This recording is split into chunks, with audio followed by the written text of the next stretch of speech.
नुकसान होगा supreme court ने कहा है। फिल्म के रिलीज पर हाई कोर्ट ने रोक लगा रखी है। हाई कोर्ट ने पहले ही कहा था कि फिल्म रिलीज नहीं होगी, केंद्र सरकार इसमें अपना जवाब दाखिल करे, केंद्र सरकार जो फैसला होगा वो मान्य होगा। उसके बाद इसको चैलेंज किया गया हाई कोर्ट सुप्रीम कोर्ट में आज सुनवाई हुई और आरोपी जावेद ने याचिका दाखिल की थी और उस पर सुप्रीम कोर्ट ने सुनवाई की। सुप्रीम कोर्ट ने साफ तौर पर कहा कि अगर फिल्म रिलीज हुई तो बहुत बड़ा नुकसान होगा। हाई कोर्ट का विचार बिल्कुल सही है। जस्टिस सूर्यकांत ने कहा केंद्र के रुख का इंतजार करना होगा। 21 जुलाई को मामले पर अगली सुनवाई होगी और ये फिल्म 11 जुलाई को रिलीज होनी थी। उदयपुर फाइल्स जो 28 जून 2022 को उदयपुर में ही कन्हैयालाल का जिस तरह से मर्डर किया गया उस पर यह फिल्म आधारित थी, लेकिन अब फिल्म पर पहले हाई कोर्ट ने रोक लगाई और अब सुप्रीम कोर्ट ने भी रोक लगाई है।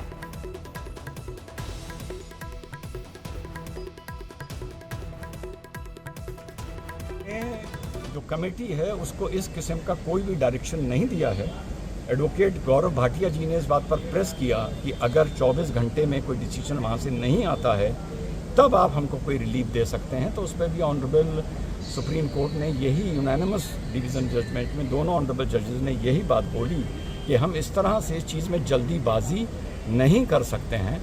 सो you should wait and the next date is Monday.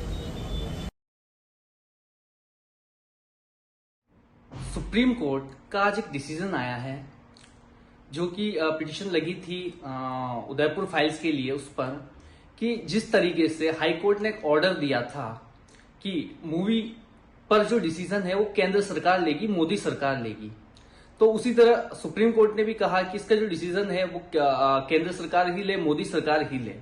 तो कहीं ना कहीं हमें ये उम्मीद है कि मोदी सरकार है वो पीड़ित के साथ है, क्योंकि 28 जून 2022 को जो कुछ हुआ था वो प्रधानमंत्री जी, देश का हर व्यक्ति बहुत अच्छी तरीके से जानता है कि क्या हुआ था। तो और जिस तरीके से इसके अगेंस्ट देश के एक संगठन जमीयत उलमा हिंद के मौलाना अरशद मदनी खड़े हो जाते हैं और उनके साथ देश के सबसे बड़े वकील खड़े हो जाते हैं कपिल सिब्बल, जो कि हर बार कहीं ना कहीं जो देश विरोधी जो गतिविधियां होती है उनमें हर बार इन आतंकवादियों को बचाने के लिए खड़े हो जाते, जैसे कि कमलेश तिवारी के केस में इन्होंने किया। वैसे ही इस बार मतलब मेरे पिताजी वाले केस में एक अपराधी जिसको बेल मिली थी, सुप्रीम कोर्ट ने बेल दी थी, जावेद, उसको लेकर ये पहुंच गए मूवी को बैन करवाने के लिए, मूवी को बंद करवाने के लिए। तो हमें देश की जो सरकार है, मोदी सरकार है, उससे आशा है कि मोदी सरकार इसको हमारे पक्ष में निर्णय लेते हुए ये मूवी जल्द से जल्द रिलीज होगी। और अब बात अलवर के थाना गाजी से खबर की, जहां प्रतापगढ़ मार्ग पर मंदिर के बाहर रैंप तोड़ने का ये पूरा मामला सामने आया है। माडा छात्रावास की जमीन बताकर रैंप को जेसीबी से तोड़ दिया गया, जिसके बाद ग्रामीणों ने विरोध प्रदर्शन किया। मंदिर परिसर के बाहर का ये बाजार आज पूरी तरह से बंद बुलाया गया है। पूर्व मंत्री और भाजपा नेता हेम सिंह भड़ाना के सानिध्य में शिव बागीची में ग्रामीणों की सभा का आयोजन हुआ। रैंप तोड़ने वाले लोगों पर मुकदमा दर्ज करने, छात्रावास की वार्डन को निलंबित करने और मंदिर परिसर का रैंप बनाने की ग्रामीणों ने मांग की है।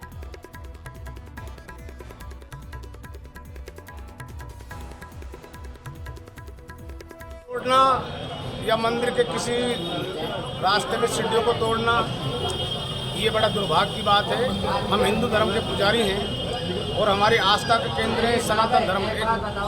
दूसरा, ये जो मंदिर की सीढ़ियाँ तोड़ी गई है, जिन लोगों ने तोड़ी है उनके खिलाफ नामजद रिपोर्ट दर्ज करा दी है और जिस वार्डन ने इसके खिलाफ कार्रवाई की उसके राज्य सरकार को उनके खिलाफ भी अनुशासनात्मक कार्रवाई के निर्देश दे दिए।